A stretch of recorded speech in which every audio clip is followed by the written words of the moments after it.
would not believe what was here before if I hadn't been able to show you the before pictures. This place was just a big gravel driveway, and we'll put a link for that right here and you guys can check that out. But you won't believe what we did in the backyard, and that's what I'm really excited to show you in this video. Hold on a second. I'm actually gonna be a big fat tease. Before I show you guys the backyard, and don't skip ahead in this video, you're not allowed to do that. You have to let me do my part. To get back here, there's actually very little width here, and we had to get a large truck. There was shrubs here that were going down. You can kind of see we've got some new shrubs. The access was tight. We even had to remove this gutter right here. That's how much of the space we actually needed to be able to use to get to the backyard. So we looked at actually having a crane come in here and having the crane come around the side of the house. We even looked at having a crane set up in the front yard and lift the pool over the house, but our client said, no way, that pool is going over my house. So we did a little bit of research and we found a company here that works with soak pools, and they're actually out of Bel Air, Maryland. So he got up about 4:30 this morning, trucked down here with the pool on his flatbed, and we were able to squeeze him right beside the house. I mean, we probably put a couple scuffs in his truck, quite honestly, when we came down the side of that. But we did get the truck into the backyard. Right now he's about to load and go out, and we won't have any issues now that we don't have the weight on the back of that truck. Now, one of the things that I'm really proud of is how well this paver driveway held up. Danny, show him some videos of that truck driving over. Look at this thing. This is a monster truck driving over this driveway.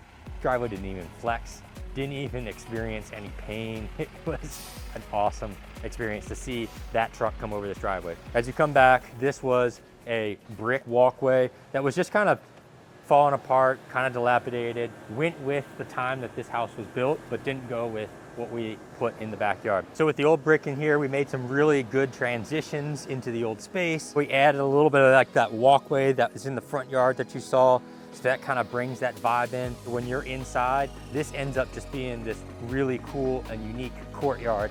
And then we have our path, and our path leads this epic backyard.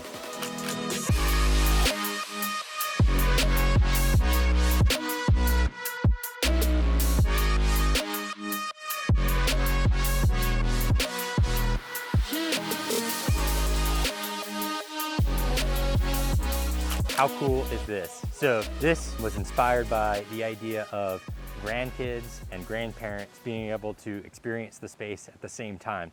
And so you see how it's just a little bit out of the ground? That's the same height as what a normal chair or stool at a kitchen table would be. And the idea is that grandma can come sit on the side while the kids are playing in the plunge pool, and she can feel like she's part of their experience playing in it. If I'm sitting right here, I'm able to play, interact, and do all that kind of stuff. Now these plunge pools are really cool. This is from Soak. This is kind of like a hot tub. It's kind of swim spa. You know, it's kind of like this weird hybrid where you get a lot of the different things you would have in a normal pool, but in a much more compact size. One of my favorite things is the fit and finish on this. You know, we all have seen fiberglass pools, and you know, they might be a little bouncy. And trust me, I'm a fan of fiberglass pools, but the fit and finish on this is way above some of those fiberglass pools because you've got tile, it's concrete, it's double insulated. I mean, this thing is very robust and it holds its temperature really, really well. The pool, honestly, was the centerpiece and is really the heart of this whole space. From there, once I figured out where the placement of that should be, that's when I started to kind of put together the whole outer area and what the experience would be like when you're actually in the pool. So this shed right here, it's getting some renovation. That's the materials you saw in the driveway. This shed was actually right here.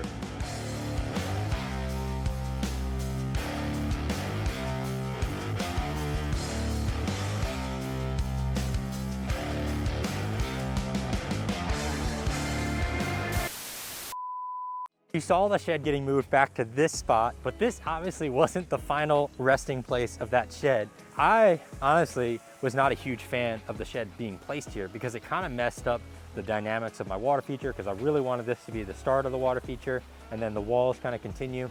I'm actually really glad that that happened because now it pushed these water features, these spheres right here, further into the space, and you can actually see it from inside. My only quib with this, and there's a video about April and I talking about while the construction was going on, And so we'll put a card right here for you guys to click on that. But don't go away, stay here, watch that later. It'll be in the description.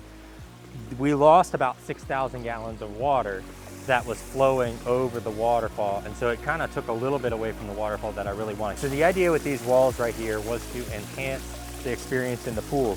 These walls are supposed to act like privacy in addition to the cedar panels that are behind them. And so it just gives you like this sense of privacy while you're sitting at the pool. We filled all of them up with gravel and we've hard plumbed all of them up in through here. Each one of these is ball valve. There's 3 holes in the top of this and we actually capped off one of them because we wanted just the water coming out of 2 of them. And then we also put lights in the corners right here shining at an angle. So at night, this thing, whole thing twinkles. And there's only the 2 points in there and we were able to control our flow and our gallons a lot better. So all this water flows down here. We wanted a spot that you could sit for hours and you wouldn't ever pick up the exact same thing twice. So you'll see like this right here. We've got some natural stone right here. We've got like a horsetail falls right here that's kind of blending into this area. We've got some plants. There's lights in here. You can kind of even see this little falls right in here. We've got this space. This is kind of leading down into this lower one right here. There's just so much little things going on, and that's what we wanted. We wanted it not to be just like one big fall falling down into this basin. This is what brings a lot of that active life into the space. I made this one step up. So I wanted this to feel like, hey, we're going into a new space, we're entering a new territory, and that's what this fire pit is all about.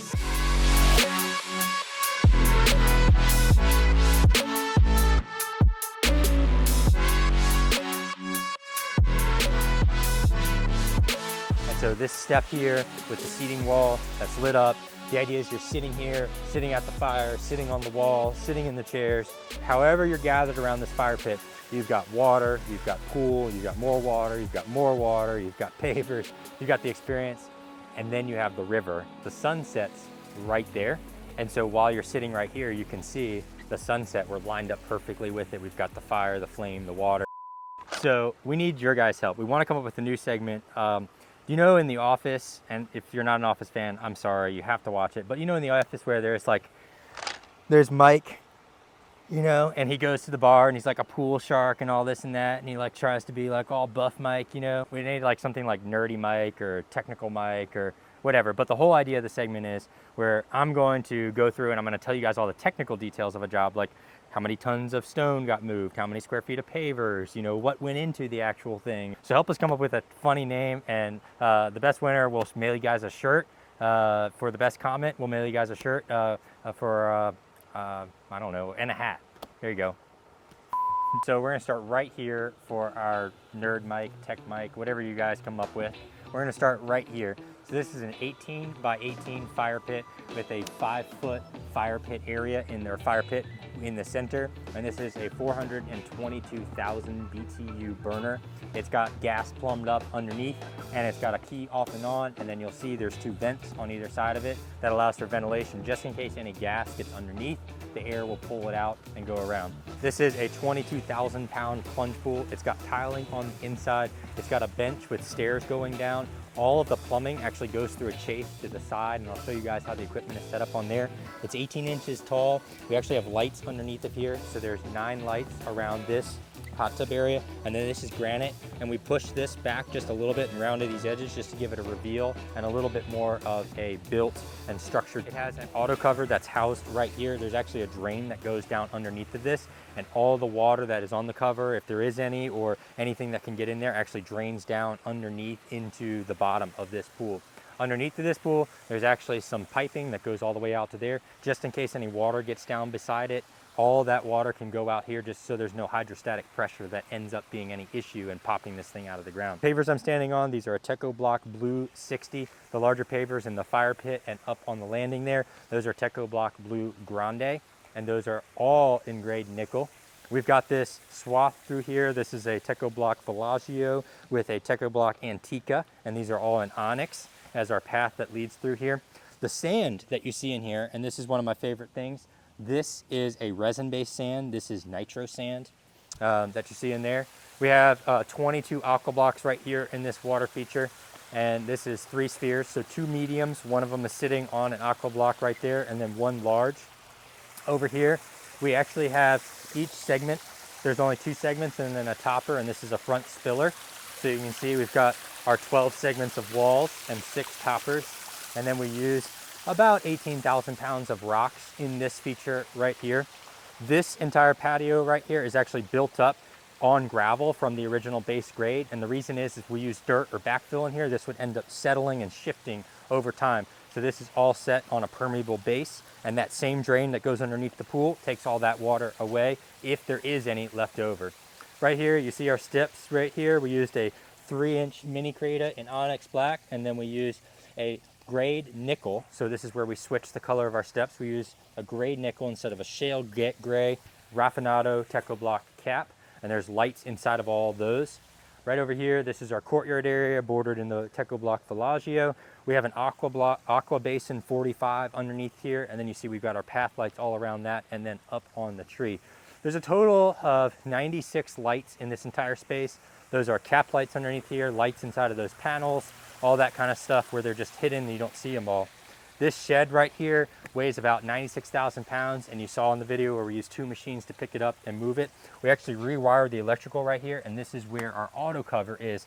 All of this electricity actually goes to the panel over there in the pool, and that's where all the housing for the electrical is. Over here, we've got our panel. This is the panel that's run right here. This is kind of like all the sensors running over to the pool equipment. This is a heater right here. This is our gas line with our shutoffs here, our emergency shutoffs.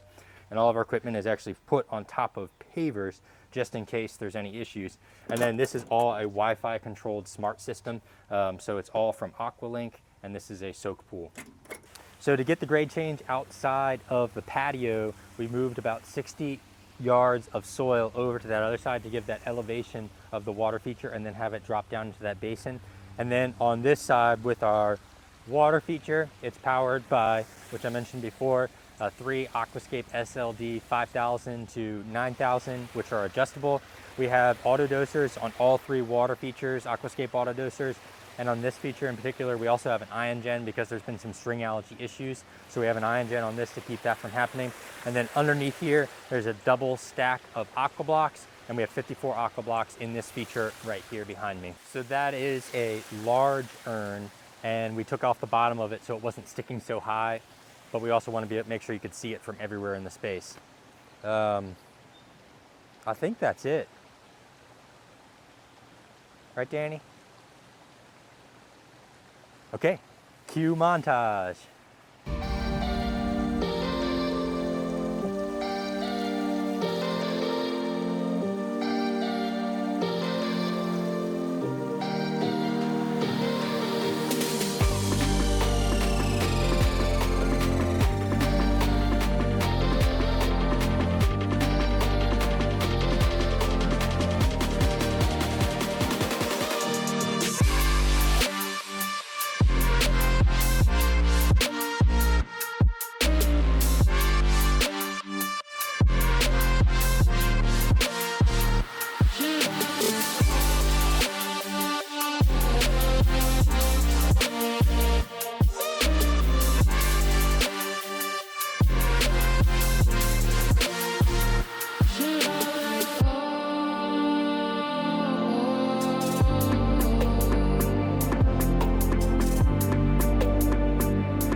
Is just phase 1 because they're getting ready to build a building, and that building is going to have an outdoor kitchen.